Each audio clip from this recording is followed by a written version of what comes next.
24 ફેબ્રુઆરીથી લઈને 2 માર્ચના વીકના current affairs આપણે ડિસ્કસ કરીશું આજે. આ કરંટ અફેર્સ તમને GPSC, UPSC, SSSB, GPSSB, SSC, railway, banking કે પછી પીએસઆઈ કોન્સ્ટેબલ કોઈ પણ એક્ઝામની તૈયારી કરતા હોય તેમાં તમને ઉપયોગી રહેશે. પહેલું જોઈએ રાષ્ટ્રીય સમાચારો, સરકારી યોજનાઓ અને અભિયાનોમાં. પ્રથમ મહિલા શાંતિરક્ષકો માટે પરિષદ યોજવામાં આવી, જે નવી દિલ્હીમાં યોજાઈ હતી. ઇવેન્ટ હતી કે નવી દિલ્હીમાં પ્રથમ શાંતિરક્ષકો માટેની પરિષદ ભરાઈ. તેની થીમ હતી શાંતિ રક્ષણમાં મહિલાઓ, ગ્લોબલ સાઉથ પરિપ્રેક્ષ્ય. ગ્લોબલ સાઉથનો પરિપ્રેક્ષ્ય શેના માટે? શાંતિ રક્ષણમાં મહિલાઓ માટે. સંસ્થા જે વિદેશ મંત્રાલય, રક્ષા મંત્રાલય અને યુનાઇટેડ નેશન્સના શાંતિ રક્ષણ કેન્દ્ર દ્વારા સંયુક્ત રીતે તેનું આયોજન કરવામાં આવ્યું હતું. કોણ કોણ હતું? વિદેશ મંત્રાલય હતું ભારતનું, રક્ષા મંત્રાલય હતું અને યુનાઇટેડ નેશનના શાંતિ રક્ષણ કેન્દ્ર દ્વારા સંયુક્ત રીતે તેનું આયોજન કરવામાં આવ્યું હતું.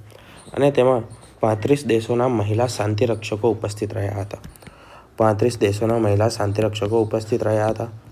થીમ યાદ રાખવાની છે. શું છે? શાંતિ રક્ષણમાં મહિલાઓ અને ગ્લોબલ સાઉથ પરિપ્રેક્ષ્ય. ક્યાં આગળ યોજાય? નવી દિલ્હીમાં યોજાય અને 35 દેશોના મહિલાઓએ સાથ આપ્યો હતો. આયોજન કોના દ્વારા થયું હતું? વિદેશ મંત્રાલય, રક્ષા મંત્રાલય અને યુનાઇટેડ નેશન્સ શાંતિ રક્ષણ કેન્દ્ર દ્વારા. આટલી વસ્તુ તમારે આમાં યાદ રાખવાની છે. યુએન શાંતિ રક્ષણ તો વિશ્વભરમાં શાંતિ અને સુરક્ષા જાળવવા માટે યુએન દ્વારા કરવામાં આવેલા કાર્યો એ આ સંસ્થા દ્વારા કરવામાં આવે છે. યુએન શાંતિ રક્ષણના નામે. ભારતનું યોગદાન તો ભારત યુએન શાંતિ રક્ષણ મિશનમાં મુખ્ય યોગદાન આપનાર દેશમાં એક છે. આગળ વધીએ. હરિયાણામાં સાક્ષી સુરક્ષા યોજનાની શરૂઆત કરવામાં આવી છે. તેનો ઉદ્દેશ્ય છે મોટા ગુનાઓ માટે સાક્ષીઓની સુરક્ષા સુનિશ્ચિત કરવી. તેનું વર્ગીકરણ સાક્ષીઓને 3 ધમકીના સ્તરોમાં વર્ગીકૃત કરાયા છે અને ઓળખ બદલાવ, સ્થળાંતરણ તથા ઇન કેમેરા ટ્રાયલ્સ આ રીતના સુરક્ષા પગલાં પણ તેમાં લેવામાં આવ્યા છે. તો હરિયાણા દ્વારા શું શરૂ કરવામાં આવ્યું છે? સાક્ષી સુરક્ષા યોજના. જ્યારે કોઈ પણ ક્રાઇમ થયો હોય, કોઈ પણ ગુનો થયો હોય, ત્યાં જે પણ સાક્ષી હોય તો તેમની સુરક્ષા આપવાની છે. કેમ કે તેમની જીવને ખતરો હોઈ શકે છે કે પછી બીજી કોઈ પણ રીતે તેમના ફેમિલી કે ફાઇનાન્શિયલ રીતે પણ તેમને ખતરો ઊભો થઈ શકે છે. કેમ? તો કે જે ગુનેગાર છે, જેને ગુનો કર્યો, એ ગુનેગારના સાક્ષ્ય આ છે, એ ગુનાના સાક્ષી, તો તેને એ હાર્મ કરી શકે છે. એના માટે શું કર્યું છે? તો કે એને પહેલાં 3 વિભાગોમાં વહેંચી છે ધમકીને. કેટલામાં? 3 ભાગમાં વહેંચી ધમકીઓને.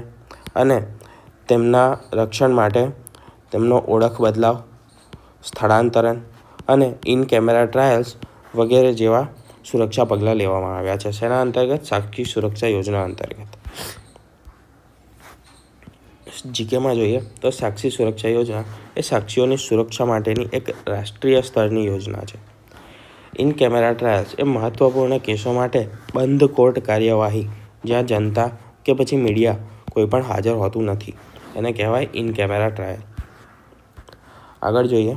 આંતરરાષ્ટ્રીય સમાચારોમાં. જર્મનીમાં ચૂંટણી યોજાઈ. CDU-CSU ગઠબંધનનો વિજય થયો. CDU-CSU એ અલાયન્સ જીતી છે. ક્યાં આગળ? તો કે જર્મન ફેડરલ ઇલેક્શનમાં. જર્મનમાં સંસદીય ચૂંટણી CDU અને CSU ગઠબંધનને 28.5% મત સાથે વિજેતા થયું છે. કેટલા ટકા? 28.5% મત સાથે વિજેતા થયું છે. ફ્રીડરિચ મેરાઝ એ નવા ચાન્સેલર બન્યા છે. જર્મનીના નવા ચાન્સેલર બન્યા છે ફ્રીડરિચ મેરાઝ. એ યાદ રાખજો નામ. AfD એટલે કે AfD અલ્ટરનેટિવ ફોર જર્મની પાર્ટીને 20.8% મત સાથે બીજા સ્થાને રહી છે, એટલે કે વિરોધ પક્ષમાં રહેશે. ઓલાફ સોલ્ઝ એ SPDની સૌથી ખરાબ પ્રદર્શન કરનારી પાર્ટી સાથે 17% મત પર નીચે આવી છે. યુરોપિયન સંઘ એટલે કે EU અને નાટો સાથે સંબંધિત સૌથી મજબૂત સંબંધ બનાવવાના નિર્ધાર કરેલો છે. અહીંયા તમારે યાદ રાખવાની વસ્તુમાં શું છે? તો કઈ પાર્ટી જીતી છે તે CDU CSUનું ગઠબંધન જીતી ગયું છે. કેટલા ટકા મત?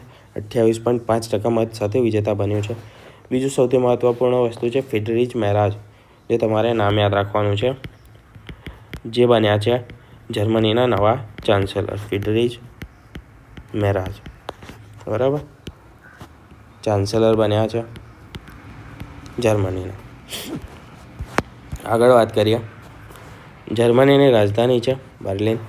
યુરોપિયન યુનિયન એ શું છે? તો 27 દેશોની સંસ્થા છે, જેનો મુખ્ય મથક બ્રસેલ્સ, એટલે કે જે જર્મની બેલ્જિયમમાં આવેલું છે તેના બ્રસેલ્સમાં તેનું મુખ્ય મથક આવેલું છે. યુરોપિયન યુનિયનનું 27 દેશો તેના ભાગીદાર છે. નાટો ઉત્તર એટલાન્ટિક સંધિ સંસ્થા છે, જેમાં કુલ 31 દેશો સામેલ છે. કેટલા દેશો સામેલ છે? 31 દેશો સામેલ છે. અને નાટોનું શું છે? તો કે એક ઉત્તર એટલાન્ટિક દેશોની સંધિ છે.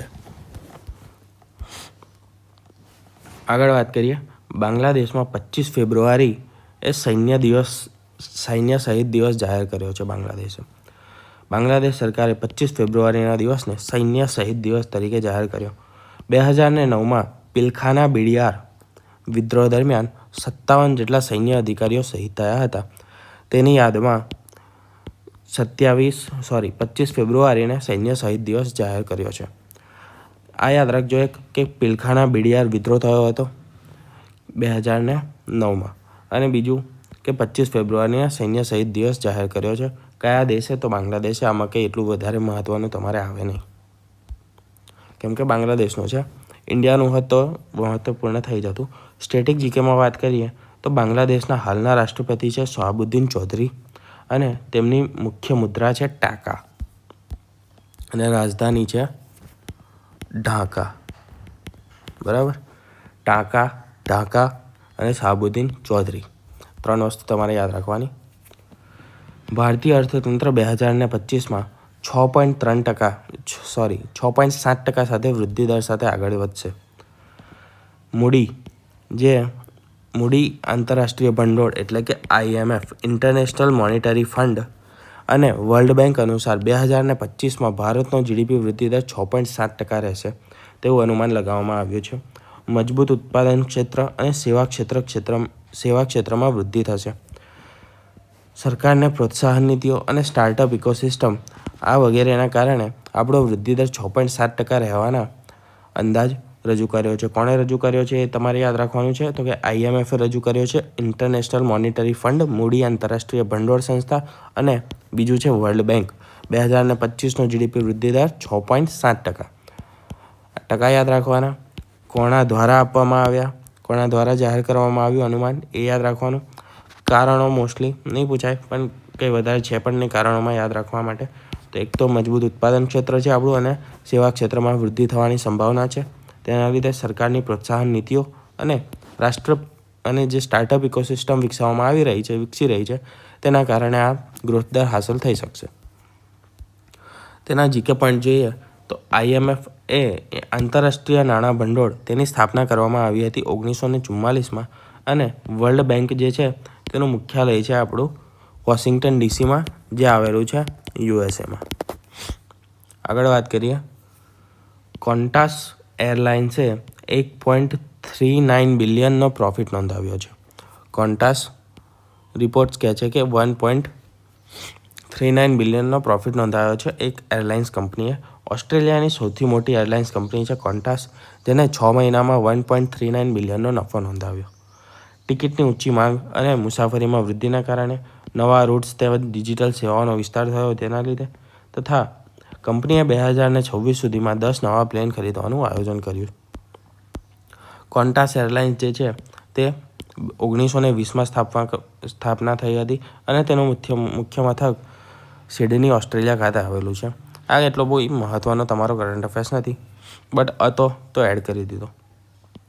વિશ્વમાં ગ્લેશિયર ઓગળવાથી 2 સેન્ટીમીટર દરિયાઈ સ્તરમાં વધારો થયો છે. વૈજ્ઞાનિકોએ જણાવ્યું કે વિશ્વભરના ગ્લેશિયરોને ઓગાળવાના કારણે જે દરિયાની સપાટી છે તે 2 સેન્ટીમીટર જેટલો વધી ગઈ છે. ગ્લોબલ વોર્મિંગ અને ઉદ્યોગજનક પ્રદૂષણ એટલે કે ઇન્ડસ્ટ્રી પોલ્યુશન તથા ગ્લોબલ વોર્મિંગના કારણે આ ગ્લેશિયર ઓગળવાની સમસ્યા વધુ વધી રહી છે. વિશ્વના મોટા શહેરો જેમ કે મુંબઈ, કોલકાતા, ન્યૂયોર્ક, વેનિસ વગેરે પર પૂર અને તોફાનની અસરો વધી રહી છે. ગ્લેશિયર એ બરફથી બનેલી એક હિમની ચાદર છે જે ધીમે ધીમે ખસે છે. આઈપીસીસી શું છે? તો આઈપીસીસીનું પૂરું નામ છે inter governmental panel on climate change, જે વૈશ્વિક તાપમાન અને પર્યાવરણ માટે સંશોધન કરતું એક યુએનનું સંગઠન છે. આઈપીસીસી યુએનનું સંગઠન છે. તો શેના માટે કામ કરે છે? તો સીસી એટલું યાદ રાખજો, ક્લાઇમેટ ચેન્જ, બરાબર, વૈશ્વિક તાપમાનની અસર અને ક્લાઇમેટ ચેન્જ માટે પર્યાવરણને સંશોધન કરે છે. અને ઇન્ટર ગવર્મેન્ટલ એક પેનલ છે યુએનનું જ સંગઠન છે એક. આગળ વાત કરીએ ક્વોન્ટમ મિશન વિશે. તો ક્વોન્ટમ કમ્પ્યુટિંગ અને ક્વોન્ટમ કમ્યુનિકેશન એ ભારતમાં આગવી પ્રગતિ લાવવી છે. બરાબર. તો એઆઈ અને ક્વોન્ટમ કમ્પ્યુટિંગનો ઉપયોગ કરીને સુરક્ષા, આરોગ્ય અને સંશોધનમાં વધારો કરવાનો છે. ક્વોન્ટમ ક્રિપ્ટોગ્રાફી દ્વારા ડેટા સુરક્ષાને સુનિશ્ચિત કરવાની છે. ક્વોન્ટમ કમ્પ્યુટર દ્વારા આપણે શું કરી શકીએ છીએ? તો સુરક્ષા, આરોગ્ય અને સંશોધનમાં વધારો થઈ શકે છે. ક્વોન્ટમ ક્રિપ્ટોગ્રાફી દ્વારા જે ડેટા છે આપણા, તેની સુરક્ષા આપણે સુનિશ્ચિત કરી શકીએ, સુરક્ષા વધારી શકીએ છીએ. તો તેના માટે એક નવું ક્વોન્ટમ મિશનની શરૂઆત કરવામાં આવી છે. ક્વોન્ટમ કમ્પ્યુટિંગ એ સામાન્ય કમ્પ્યુટર કરતાં ઘણું જ શક્તિશાળી અને ગાણિતિક મોડેલ છે. ક્વોન્ટમ ક્રિપ્ટોગ્રાફી એ હેકિંગ સામે સુરક્ષિત સંચાર પદ્ધતિ છે. ભારતનું પ્રથમવાર ચંદ્ર દક્ષિણ ધ્રુવનો નકશો, એટલે કે ભારતના ચંદ્રયાને વિગતવાર ચંદ્રના દક્ષિણ ધ્રુવનો નકશો આપ્યો છે. ઇસરો એટલે કે ઇન્ડિયન સ્પેસ રિસર્ચ ઓર્ગેનાઇઝેશને ચંદ્રયાન 2 અને 3ના ડેટાનો ઉપયોગ કરીને ચંદ્રના દક્ષિણ ધ્રુવનો સંપૂર્ણ નકશો બહાર પાડ્યો. ચંદ્ર પર જમીન, ખડકોની રચના તથા ભૂ આકાર વિદ્યા એટલે કે ટોપોગ્રાફી, જેને આપણે ભૂ આકાર વિદ્યા ગુજરાતીમાં કહીએ, ટોપોગ્રાફીથી તમને સરળતાથી સમજ પડશે, એ વર્ડ તમે સાંભળેલો હશે. તો શેની ટોપોગ્રાફી? ચંદ્રની જમીન અને ખડકોની રચના અને તેની ટોપોગ્રાફીની જાણકારી આપી છે. જળબિંદુઓ એટલે કે વોટર ડિપોઝિટ્સના શક્ય સ્થાન શોધવા માટે તેમને મદદ મળી છે. ભવિષ્યમાં ચંદ્ર પર માનવ વસવાટ માટેની તૈયારી માટે મહત્વપૂર્ણ ડેટા પ્રદાન કર્યો છે. ભારત આ ક્ષેત્રમાં પાયોનિયર બન્યું છે અને ભારતના વિજ્ઞાનીઓએ ચંદ્ર પરના સંશોધન માટે એક મોટું પગલું ગણાવ્યું છે. આને સ્ટેટિક જીકેમાં જોઈએ તો ઇસરોની સ્થાપના થઈ હતી 1969માં. તેનું મુખ્ય મથક છે બેંગલુરુ. હાલમાં તેના નવા અધ્યક્ષ બન્યા છે. તે કોણ બન્યા છે તે કમેન્ટ કરજો. ચંદ્રયાન 2 તે આપણે 2019માં લોન્ચ કર્યું હતું અને ચંદ્રના દક્ષિણ ધ્રુવ પર ઉતરવાનો પ્રયાસ કર્યો હતો. ચંદ્રયાન 3માં 2023માં સફળતાપૂર્વક ચંદ્ર પર ઉતરેલા અને લેન્ડર વિક્રમ અને રોવર પ્રજ્ઞાન દ્વારા સંશોધન આગળ વધ્યું હતું. ચંદ્રયાન 2માં આપણે ચંદ્ર પર ઉતરવાનો પ્રયાસ કર્યો હતો, પરંતુ આ ફેલ ગયું હતું, એટલે કે ખાલી લેન્ડિંગ નહોતું થયું. એને આપણે સફળતાપૂર્વક પાર પાડ્યું 2023માં ચંદ્રયાન 3 મિશન અંતર્ગત. વિદર્ભ જીત્યું ત્રીજું રણજી ટ્રોફી ખિતાબ. વિદર્ભની ક્રિકેટ ટીમે 2025ની રણજી ટ્રોફી જીતતા ત્રીજી વખત ચેમ્પિયન બની છે. ફાઇનલ મેચ નાગપુરમાં વિદર્ભ વર્સિસ કેરાલા વચ્ચે રમાઈ હતી અને વિદર્ભે 37 રનથી જીત મેળવી. આકાશ ચૌધરી એ 82 રન પ્લસ 3 વિકેટ લીધી છે. મયંક મલ્હોત્રા જે કેરળના છે અને 6 વિકેટ લીધી છે. વિજય બાદ બીસીસીઆઈ દ્વારા વિદર્ભ ટીમને 5 કરોડનું ઇનામ આપવામાં આવ્યું હતું. રણજી ટ્રોફી ભારતની સૌથી જૂની ફર્સ્ટ ક્લાસ ક્રિકેટ ચેમ્પિયનશિપ છે, જે 1934થી શરૂ કરવામાં આવી હતી. બીસીસીઆઈ એટલે કે board of control for cricket in India. 1928માં તેની સ્થાપના થઈ હતી અને ભારતીય ક્રિકેટનું શાસન કરતી સંસ્થા છે, એટલે કે ભારતીય ક્રિકેટનું મેનેજમેન્ટ થાય છે બીસીસીઆઈ દ્વારા.